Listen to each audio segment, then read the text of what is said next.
Good morning to all of you out there. Today I was going to try to do a short video on my Commercial Street and Water Street industrial areas. One of the things that I kind of enjoyed was putting in a lot of the buildings and the track work where you can kind of run down in around and alongside of the buildings.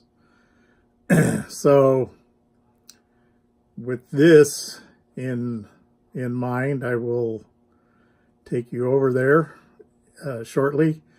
One thing that I've been getting some feedback is people interested in seeing the videos of trains actually switching at the various industries, and also Vinny wants to see a run basically end to end across the layout, and that is certainly in the future. I plan on doing that, so just hang in there. I'm kind of getting back on my feet from my hip repair surgery, so I had a lot of months leading up to that where didn't really come downstairs and work on stuff, and then any horizontal place on the layout tends to gather junk. I'm sure it's universal. So, but anyway, with no further ado, I will move on to starting this other video. Starting in on the north end of the Commercial Street and Water Street area. This here is at the southern end of Averyville Yard. And right in here is missing a building, which I haven't built yet. But this is going to be Armor Meat Packing. Peoria was a very large distilling town. Therefore, they had a lot of spent grain. Therefore, that was great for feeding livestock, so they had a large stockyard facility and a lot of feedlots. So one thing leads to another industry-wise. So here is 401 Water Street, which is modeled as the original building for Larkin Soap Company. You see, this will take in boxcars on one side, on the Commercial Street side. And this will be the future Franklin Street Bridge. But it will also take tank cars in from the back side. The CB&Q, as I understand, originally switched all of these Commercial Street industries. In the background we have Gips Brewing. Building is no longer there, got torn down.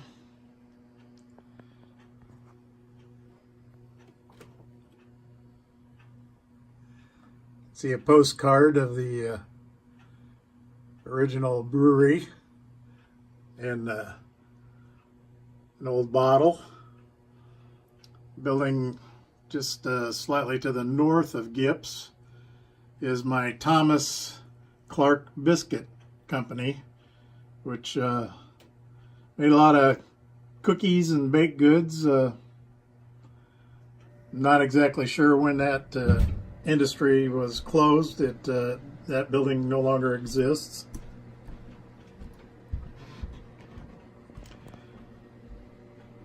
But here's a kind of a look down Water Street.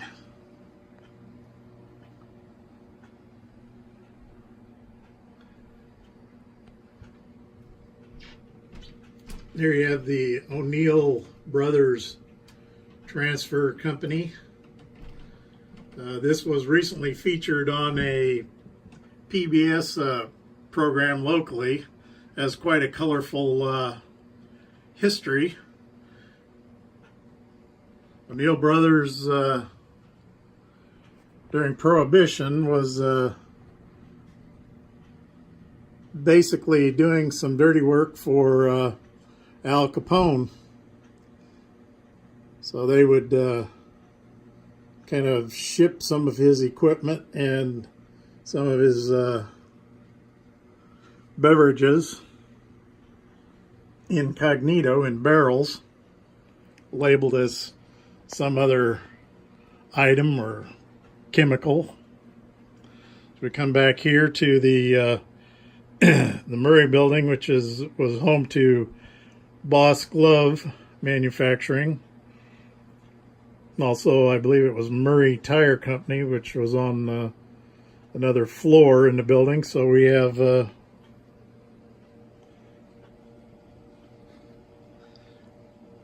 rail service.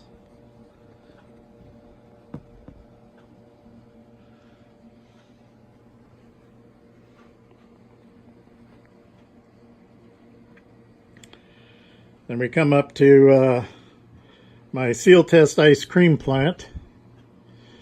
Started out as, I believe it was Roselle Dairy. One of the things I've kind of done on my layout is I've taken a lot of industries and a lot of buildings from that are no longer currently functioning. I brought them into the future, or the not really the present day. My era of modeling is kind of the late 70s into maybe the earliest of 90. Let's see, this building here is, or was originally, Wilson Grocery Distributors.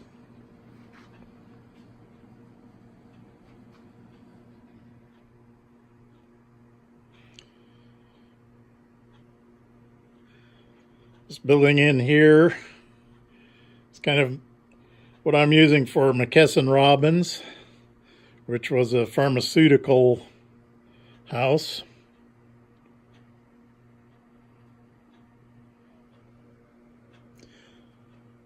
Not really sure what I've decided to call this industry in here. Then we come over to Eastern Beef.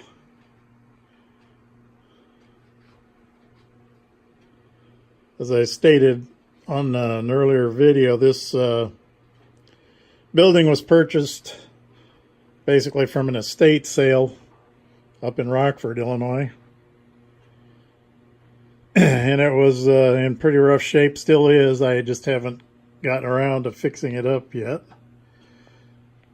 But if you look down in here now, this here is a lead that went to the concrete company. It was a very old concrete company. Maybe sometime I'll post some pictures of it. The silos are still actually standing.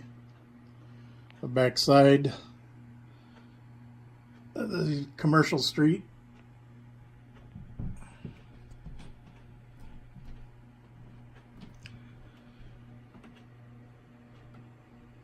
And what I'm doing is I'm having Burlington Northern to actually switch this end of my commercial street, and the Great Lakes and Southern is switching the other end. So the track with the cars on it here is a kind of an interchange track so that they can push cars that are going for the commercial street industries from one to another. And while it's not really a part of my commercial street, but this here is the Pabst Malt House. I know the grits at the grits mill was made for all the Pabst breweries around the country. I'm not sure about the malt. And if anybody is kind of interested in some history on Pabst, the moniker of Blue Ribbon came from them taking over Premier Malt, which was in Peoria, and their Premier Malt was labeled Blue Ribbon. So during the Prohibition, that's when they were trying to keep running with some kind of business. That's primarily when they took over Blue Ribbon Malt. So that's a little bit of history and information for you. So this concludes the Commercial Street tour.